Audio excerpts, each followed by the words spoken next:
Assalamualaikum warahmatullahi wabarakatuh. Di sini aku membuat video untuk memenuhi tugas mata kuliah Bahasa Indonesia. Tugasnya yaitu membuat video dengan memilih salah satu materi yang udah dijelasin sama dosen. Oke, langsung aja ya teman-teman. Di sini aku akan membahas sedikit tentang bahasa manusia dan bahasa hewan. Bahasa manusia dan bahasa hewan itu sangat-sangat berbeda. Contohnya aja ya, bahasa hewan itu bersifat terbatas. Kenapa begitu? Contohnya kayak kucing. Kucing itu kan cuma bisa bilang meong, meong, meong. Nah, cuma bisa gitu dia. Gak ada kucing yang bisa bilang aku cinta kamu, itu gak ada.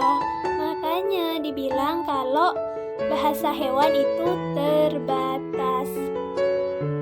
Terus ada juga contoh kambing. Kalau kambing ya mau dia lagi sedih, mau dia lagi seneng, mau dia lagi lapar gitu ya, pasti bahasanya itu tetap. Pasti dia itu cuma bisa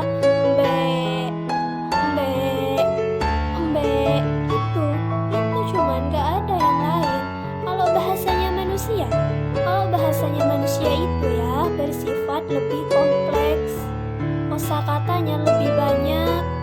Kenapa begitu? Contohnya aja ya kayak kayak aku itu ada aku, ada gue, ada saya, itu kan itu udah banyak banget kosakatanya ya kan. Terus juga kalau bahasanya manusia itu bisa berubah-ubah. Maksudnya bisa berubah-ubah gimana? Misal ya, aku sekarang kan di Indonesia ya, aku tinggalnya di Indonesia gitu. Ya aku otomatis ya pakai bahasa Indonesia, ya kan? Terus misalnya aku setelah corona hilang, aku pergi liburan mungkin ke Inggris, ke Jepang ataupun ke Malaysia gitu ya kan. Jadi kan otomatis aku itu juga pakai bahasa Inggris, pakai bahasa Jepang ataupun bahasa Korea. Ya meskipun dikit-dikit tapi itu kan aku pakai gitu. Jadi kan bahasaku juga berubah gitu loh. Nah, terus bahasa ini ya teman-teman dibagi menjadi dua. Apa aja itu? Yaitu bahasa verbal dan bahasa non-verbal. Bahasa verbal adalah bahasa yang secara lisan ataupun secara tulisan. Contohnya seperti apa? Contoh bahasa verbal secara tulisan seperti kita mengirim email, kita WA teman, atau bisa juga kita mengirim surat. Terus contoh bahasa verbal secara lisan seperti apa? Contoh bahasa verbal seperti lisan ya, seperti kita sedang bicara sama teman kita, atau kita sedang berpidato, atau kita sedang berdiskusi, bisa juga kita sedang mendengarkan musik. Itu termasuk bahasa verbal secara lisan. Terus yang kedua adalah bahasa non-verbal. Apa itu? Bahasa non-verbal adalah bahasa selain bahasa verbal. Ya bisa seperti ekspresi wajah, gerak tubuh, isyarat, atau sentuhan-sentuhan gitu. Sentuhan itu banyak loh teman-teman, bukan cuma gini ya, bukan cuma gini. Sentuhan itu banyak, bisa sentuhan yang keras gitu, kayak kita ditepuk gini pundaknya sama teman kita, itu udah bahasa non-verbal. Atau kita salaman gitu ya kan, berjabat tangan gitu, itu bahasa non-verbal. Contohnya lagi kayak ini, aku mau bilang ke kalian, aku mau nyuruh kalian diem gitu, tapi aku nggak usah ngucapin diem gitu, cukup tanganku gini aja itu udah menandakan kalau aku nyuruh kalian itu diem.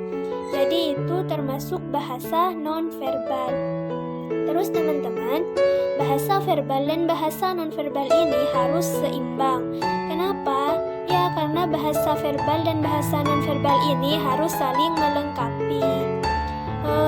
Jika bahasa verbal dan bahasa non-verbal ini gak bisa saling melengkapi, maka gimana ya? Ya kelihatannya itu yang nggak akan enak gitu loh. Contohnya kayak gini. Misalnya ya, ada orang gitu bilang ya ke kita gitu, misalkan cuma bilang kalau aku itu cinta kamu gitu. Tapi itu bahasa verbalnya ya. Itu bahasa verbalnya aja. Aku cinta kamu itu bahasa verbalnya. Terus bahasa nonverbalnya itu nggak ada misalnya gitu. Dia nggak ada usaha buat buktiin ke kita gitu. Dia nggak ada usaha gitu. Dia nggak berusaha untuk selalu ada gitu buat kita. Dia nggak ngasih kita sesuatu gitu. Jadi itu bukan bahasa, itu nggak bisa ya kita langsung percaya gitu kalau dia itu emang emang cinta gitu ya, karena bahasa nonverbalnya itu nggak nunjukin sama sekali gitu. Jadi lebih baik ya kita itu percaya ke bahasa yang nonverbal aja. Karena apa? Kalau bahasa verbal itu ya gampang lah. Kalau cuma mau ngucapin, kalau cuma mau ditulis ngerti gitu kan gampang. Tapi kalau bahasa verbal, maksud saya kalau bahasa nonverbal itu kan pasti sulit gitu loh, karena itu natural keluar dari dalam diri kita sendiri gitu, nggak bisa dibuat-buat gitu.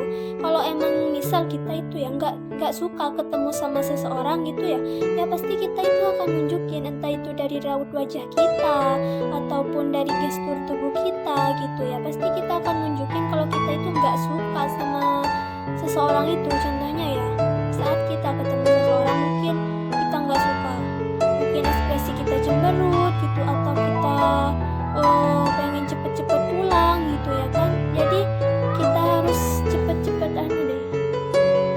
Jadi kalau kita udah kayak gitu ya, kita itu harus lebih percaya sama bahasa nonverbalnya aja gitu. Jadi karena bahasa nonverbal itu apa ya, bahasa yang emang natural gitu, yang keluar dari dalam diri kita itu natural gitu. Jadi nggak bisa dibuat-buat gitu. Ya kalau menurut aku ya, kalau kayak gitu ya mending kita lebih percaya sama bahasa yang nonverbalnya aja. Tapi bahasa verbal juga bisa kok, bisa dipercaya gitu. Mungkin itu aja dari aku ya, dan terima kasih udah mau menonton video aku. Jangan lupa subscribe, like, dan komen ya, karena ini sangat penting untuk nilai UTS aku. Terima kasih sekali lagi. Assalamualaikum warahmatullahi wabarakatuh.